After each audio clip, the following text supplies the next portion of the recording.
प्रिय विद्यार्थियों, आज हम बीए फर्स्ट सेमेस्टर विषय शिक्षा शास्त्र के पेपर शिक्षा के समाजशास्त्रीय आधार पेपर कोड EDU 101 के सेकेंड यूनिट के 2.5 सब यूनिट का अध्ययन करेंगे।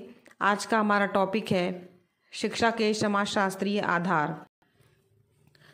आज का हमारा टॉपिक वही है जो आपके पेपर का नाम है। पेपर का नाम है शिक्षा के समाजशास्त्रीय आधार और आपके कोर्स में भी 2.5 जो यूनिट है सब यूनिट, उसका भी नाम यही शिक्षा के समाजशास्त्रीय आधार।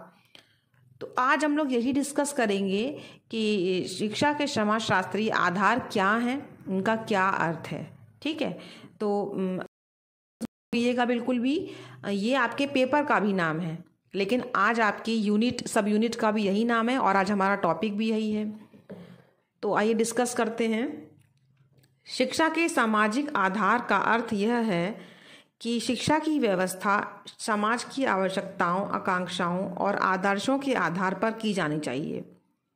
शिक्षा के द्वारा बालकों में ऐसे सामाजिक गुणों का विकास किया जाना चाहिए जिससे वे अपने कर्तव्यों का पालन कर सकें, अधिकारों का उपयोग कर सकें और समाज तथा देश के योग्य, कुशल, जागरूक और समर्पित नागरिक बन सकें। शिक्षा के द्वारा उनमें समाज के साथ अनुकूलन करने की क्षमता विकसित करनी चाहिए। शिक्षा के उद्देश्यों के निर्धारण का आधार उस समाज का जीवन दर्शन, समाज की संरचना, उसकी धार्मिक, राजनीतिक, सांस्कृतिक व आर्थिक स्थिति होनी चाहिए। इसी प्रकार पाठ्यक्रम में उन्हीं विषयों एवं क्रियाओं को सम्मिलित करना चाहिए जो सामाजिक दृष्टि से उपयोगी हों, जो बालकों में सामाजिकता की भावना तथा सामाजिक गुणों का विकास करें और जो व्यक्ति की सामाजिक आवश्यकताओं को पूरा कर सकें। इस प्रकार शिक्षा का सामाजिक आधार इस बात पे बल देता है कि शिक्षा का आधार सामाजिक होना चाहिए, समाज होना चाहिए। शिक्षा के द्वारा बालक का सर्वोन्मुखी विकास हो जिससे समाज का भी उत्तरोत्तर विकास हो सके। शिक्षा प्रक्रिया के 3 अंग शिक्षक, शिक्षार्थी और पाठ्यक्रम समाज के अंग हैं। इसीलिए शिक्षा को सामाजिक प्रक्रिया माना जाता है, जिसका अर्थ है कि शिक्षा प्रक्रिया के विभिन्न अंग सदैव ही समाज के स्वरूप से प्रभावित होते रहते हैं। शिक्षा के उद्देश्य समाज की आवश्यकताओं के अनुसार निर्धारित किए जाते हैं। शिक्षा के पाठ्यक्रम में नए नए विषयों का समावेश समाज की वर्तमान और भावी आवश्यकताओं के अनुसार किया जाता है। शिक्षा की शिक्षण विधियां समाज के स्वरूप पर ही निर्भर करती हैं। अनुशासन में भी सामाजिक दृष्टिकोण को महत्व दिया जाता है। शिक्षा की प्रक्रिया समाज की संस्कृति से नियंत्रित होती है। शिक्षा पर खर्च जो होता है वो भी समाज से ही आता है और शिक्षालय को समाज का वास्तविक रूप माना जाता है। राष्ट्रीय शिक्षा नीति 1986 में कहा गया है कि हमारा देश आर्थिक और तकनीकी दृष्टि से इस मुकाम पर पहुंच गया है जहां से अब तक के सिंचित साधनों का इस्तेमाल करते हुए समाज के हर वर्ग को फायदा पहुंचाने का प्रबल प्रयास करें। शिक्षा उस लक्ष्य तक पहुंचने का प्रबल साधन है। तो आपने देखा कि इस कथन के माध्यम से स्पष्ट कह सकते हैं कि शिक्षा और समाज का पारस्परिक संबंध बहुत ही गहरा है। वस्तुतः किसी भी समाज की संरचना, आवश्यकताएं और उसमें उपलब्ध अलग अलग तरह के स्रोत ही उस समाज की शिक्षा की नीति की आधार भूमि निर्धारित करते हैं। कहा भी जाता है कि शिक्षा का स्वरूप वैसा ही होता है जैसा हमारा समाज और जैसा समाज हम बनाना चाहते हैं।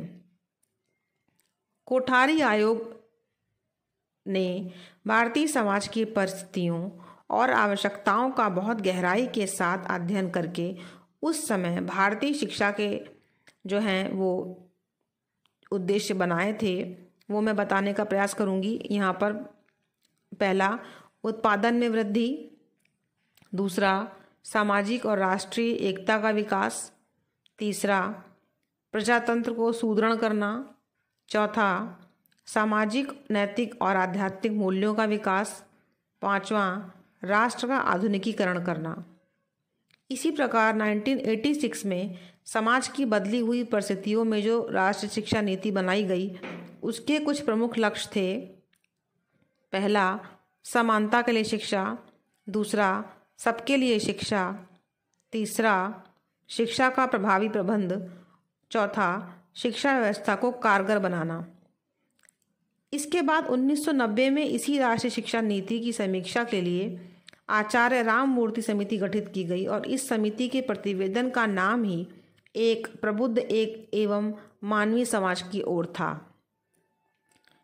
इनका प्रमुख लक्ष्य भी सबको शिक्षा देना था। इस प्रकार हम कह सकते हैं कि समाज की वर्तमान और भावी आवश्यकताएं तथा परिस्थितियां शिक्षा प्रक्रिया को लगातार प्रभावित करती हैं। शिक्षा को अपना नया रूप समाज से ही मिलता है। समाज की परिवर्तनशील प्रवृत्ति के कारण ही शिक्षा का भी रूप बदलता रहता है और यही शिक्षा का समाजशास्त्रीय आधार होता है।